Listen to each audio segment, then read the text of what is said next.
ఏమేమి మాస్క్ పెట్టుకునేమో చేస్తున్నావు? ఎండుమిరపకాయలు దానికి మాస్క్ పెట్టుకోవాలా?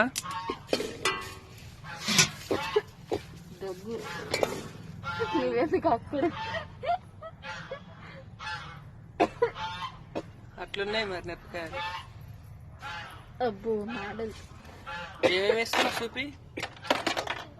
చింతపండు, ఎండుమిరపకాయలు, ఇంకా కరివేపాకు, ధనియాలు, కరివేపాకు. కరివేపాకు అయితే లేదు, కొత్త కరివేపాకు, చింతపండు, ఎండుమిరపకాయలు, పచ్చిమిరపకాయలు అనమాట. ఇగో మా ఇంటి చుట్టూ మొత్తం ఇయ్య కరివేపాకు చెట్టు, ఇంకో నిమ్మ చెట్టు, ఇంకా దొండకాయలు అయితే మాకు ఎప్పుడు వెళ్తూనే ఉంటాయి. ఇదొకటి ఇంకో ఈ చెట్టు మీదకైనా ఈ చెట్టుకి ఎక్కిందనమాట ఇప్పుడు.